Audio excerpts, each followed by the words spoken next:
अस्सलाम वालेकुम जी। गुलाम हुसैन साहब हमारे साथ हैं। ये क्या करते हैं ये हम आपको नहीं बताएंगे। इनके बिजनेस अज़ाइम जो हैं, कल की मेरी जो वीडियो थी, आ, ये वैसे तो मेरे शागिर्द हैं, स्टूडेंट हैं, कोचिंग हैं। ये ऑलरेडी मार्केट के बारे में मुझसे वर्कशॉप और सेशंस ले चुकी हैं। वर्कशॉप भी ली, 2 सेशन भी लिए, लाइव भी मुझे कई जगह आके मिल के गए। तो आज इनका वही क्वेश्चन था। इनके कुछ दोस्त वगैरह हैं, उनके बारे में बात कर रहे थे कि जी आपकी कल की जो वीडियो थी कि 62% जो लोग हैं वो दुनिया में अपनी नौकरी से, वैसे तो इससे ज्यादा परसेंटेज है ये, चूंकि एक अ, किताब में छपा हुआ था। तो मैं नॉर्मली कोशिश करता हूं कि कोई प्रिंटेड ऑथेंटिकेटेड रिसर्च हो तो मैं उसी पर, उसी फिगर को लेकर चलूं बजाय अपने फिगर निकालने के। तो 62% जो लोग हैं वो अपनी मुलाजमत से परेशान होते हैं, वो खुश नहीं होते, और वो मुलाजमत छोड़ना चाहते हैं, मुलाजमत पेशा लोग। और इसी तरह जो हार्ट अटैक्स हैं, उनकी भारी परसेंटेज जो है फर्स्ट हाफ मंडे में होती है। यानी मंडे को जब हमारा हफ्ता शुरू होता है तो बहुत सारे लोगों का काम पे जाने को दिल नहीं करता, और वो प्रेशर में होते हैं कि फिर उसी मनूस बॉस की शक्ल देखनी पड़ेगी, फिर ही वही क्लाइंट मुझे जो है वो बुरा भरी बातें करेगा, फिर मुझे वो गंदे कुलीग के साथ बैठना पड़ेगा, साथ डेस्क शेयर करनी पड़ेगी। उस प्रेशर में, एंग्जाइटी में आपको हार्ट अटैक हो जाता है।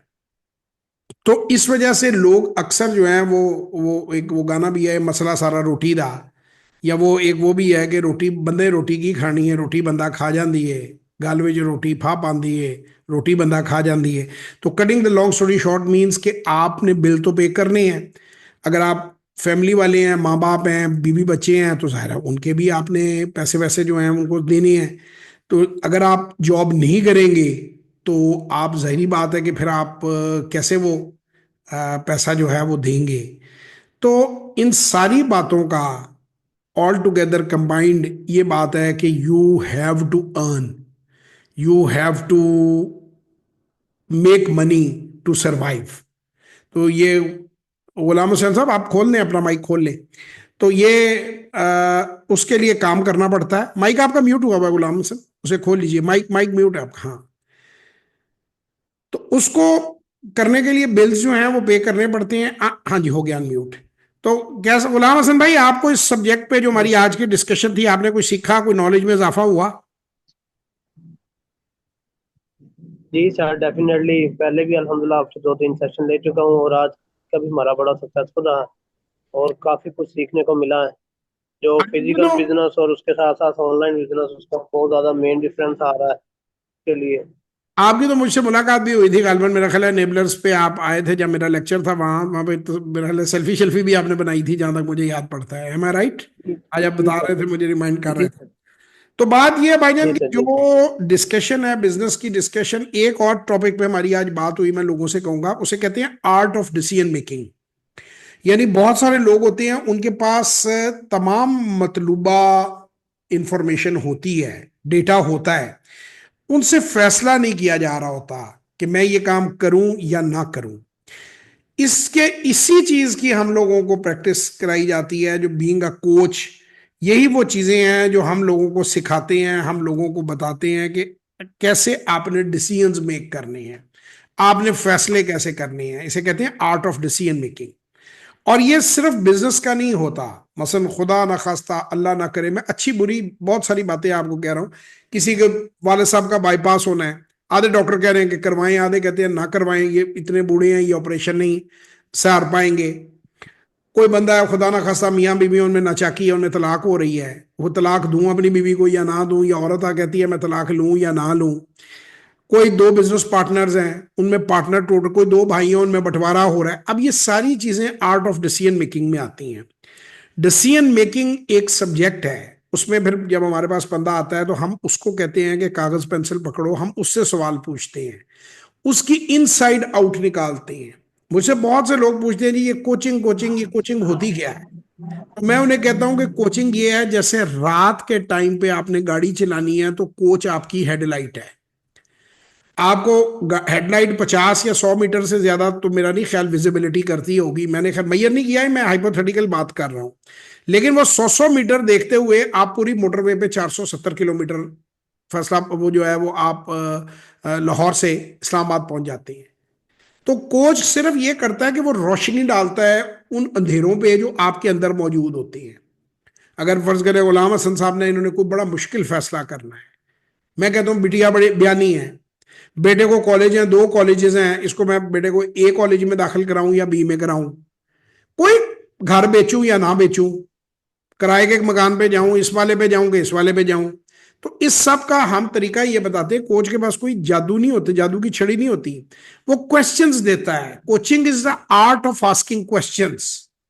वो आपसे ऐसे सवाल पूछता है कि आपके अंदर से जवाब निकलता है, यानी इनके दिमाग में जो उलझने फंसी हुई हैं, उन उलझनों का जवाब निकल आता है और आप एक एक्शन प्लान पे पहुंच जाते हैं। फैसला तो जाहिर है आपने खुद लेना होता है, लेकिन वो उस फैसले तक पहुंचाने में आपको मदद करता है। जैसे गाड़ी तो आपने खुद चलानी है, लेकिन अगर रात के 12 बजे मैं आपकी हेडलाइट्स उतार लूं और आपको कहूं इस्लामाबाद पहुंचे, तो गुलाम हसन भाई, इस्लामाबाद पहुंचना तो मेरा ख्याल है मुश्किल हो जाएगा मोटरवे पे।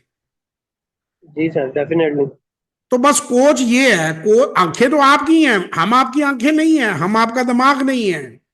सबसे आसान तरीका है कि हम वो रोशनी डालते हैं उस जगह के ऊपर। या जिस तरह कोई 2 कारीगर होते हैं, तो एक कारीगर ऊपर से ऐसे करके लाइट डाल रहा होता है, काम तो नीचे वाला उस्ताद कर रहा होता है मेनली। जो जूनियर होता है वो नॉर्मली ऊपर लाइट पकड़ के खड़ा होता है, कोई आप ताला खोल रहे हैं, कोई आप चीज कर रहे हैं जहां अंधेरा बहुत ज्यादा है। तो वो कोच वो बल्ब है, वो रोशनी है जो आपको आपको उस मामले को क्लैरिटी से, शफाफियत से देखने में मदद देती है, so that you can reach the right decision. अक्सर लोग फैसला ही नहीं कर पाते। तो एक और लीडरशिप की, ये अगर आप देखें, GH institute of leadership and entrepreneurship, leadership की एक बहुत बड़ी डेफिनेशन आज आपको बताता हूं। It is the art of making difficult decision, मुश्किल फैसले। क्योंकि जब अमेरिका ने गिराया था एटम बम जापान के ऊपर, तो एक बात बड़े कम लोगों को पता है कि सिर्फ 2 ही बम थे। और जापानियों को अगर पता होता कि 2 ही हैं तो वो सार गए थे 2, उन्होंने सरेंडर नहीं था करना। वो तो 2 गिरा के इन्होंने कहा कि अब और फेंकें, जो कि इनके पास नहीं थे। अमेरिका के पास कोई बम नहीं था। बड़ी उस वक्त डिस्कशन हुई कि क्या एक फेंकें या दोनों फेंकें, और अगर हमने दोनों फेंक दिए तो फिर हमारे पास इन्हें रोकने के लिए कुछ नहीं है, हमने अपनी आखिरी ऑप्शन एग्जॉस्ट कर ली। तो इसे भी आप आर्ट ऑफ निगोशिएशन कहते हैं कि आपने, उन्होंने दोनों बम गिरा दिए, लेकिन उनको तासुर दिया कि हमारे पास बहुत हैं, और अगर आपने सरेंडर ना किया तो हम और फेंकेंगे। उन 2 बम से इतना नुकसान जापान को हुआ कि उन्होंने वो सरेंडर कर दिया, और वर्ल्ड वॉर के अंदर जो है फिर वो हिस्ट्री बन गई, और ये बातें बाद में पता चली। तो वो बाज दफा ये होता है कि आपको अपना जो वाहिद एसेट है, उसको भी एक ही गोली होती है आपके पास, और सामने आपके दुश्मन खड़ा है, फौजी खड़ा है, तो उसमें बड़ा डिफिकल्ट डिसीजन है कि इस गोली को चलाएं या ना चलाएं। सो leadership is all about taking difficult decisions. तो हम लीडरशिप बताते हैं, लाइफ कोचिंग के अंदर ये चीज पढ़ी जाती है कि आप अपनी फैमिली के लिए लीडर होता है, हर बाप अपने बच्चों का लीडर होता है, उसने उनको लेके चलना होता है। तो ये चीजें हैं जो कोचिंग से आती हैं। मैं उम्मीद करता हूं कि गुलाम हसन साहब का आज का सेशन अच्छा रहा होगा, और इन्हें सही फैसले करने की में अल्लाह ताला इनकी मदद करे। एम आई राइट जी? आपको क्लैरिटी हुई कोई? जी सर, अल्हम्दुलिल्लाह, बहुत शुक्रिया, thank you so much for this session.